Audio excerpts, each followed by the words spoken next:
Do you have any advice for junior staff who want to be more intentional about showing up as themselves in meetings?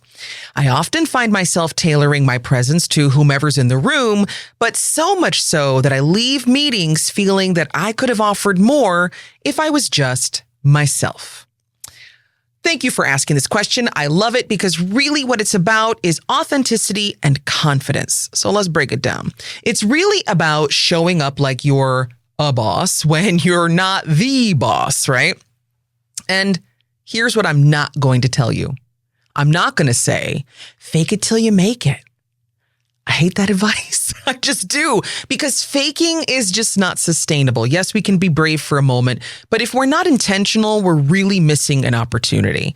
And let me say clearly, it is totally real and legitimate to fear that someone in a room will judge us as being what I call too much, too loud, too quiet, too little, too this, too that, too large. Insert any insult you'd like to put in the blank there, because yes, people are judging us, and that has everything to do with approachability. I have 3 suggestions for you on how to boost your confidence at work when you're in this type of situation. I'm going to give you 1 today, and then stay tuned for how you can get the other 2 after this.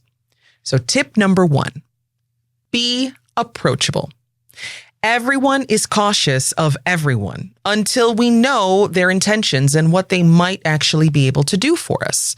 Approachability is based on many different factors, but let's talk about 2. The first one is what we see, and the second is what we hear. So let's go back to what we see. We are hardwired to judge another being within 0.25 seconds. That ain't even a whole second. You don't even get a whole second. You get 0.25 seconds before someone is saying, I don't know. I'm just not sure. But that means that we're basing our first layer of judgment on what?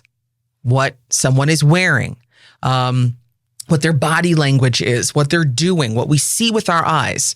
So this gives credence to things like implicit bias. This explains why people tell you to dress the part and so on and so forth, because we are judging based on what we see. The second layer is what we hear. So this is about tone. How are you speaking? What words are you using? What is your language?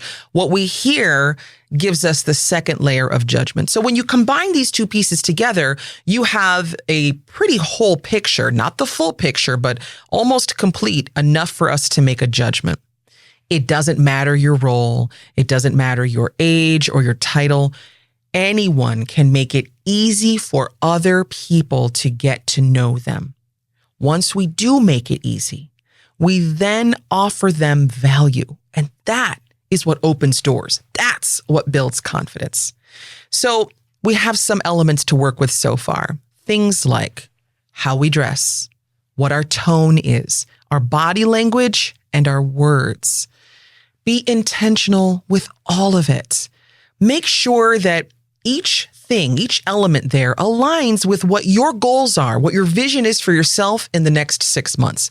So if you're interpreting this as dress the part, cool. Do what it is that makes you feel confident. We have specifics on how to build up each of these areas, 4 of these areas on our blog and on our goodies page. So go click all the links and get started practicing these now. You know, sometimes playing small is a way of surviving. And I get that. I deeply get that. I had to do that for many years in my career. And there are still moments today when I feel as though I have to play small just to survive. But it can't be every day, and it damn sure ain't gonna be today. So even though people don't always say it, they do see you. And as Lady Gaga says, people will always talk. So let's give them something to talk about. Thank you for listening. Thank you for asking. If you have a question you'd like answered on this series about maybe how to show up like a boss when you're not the boss, whatever it is, email us using all the links.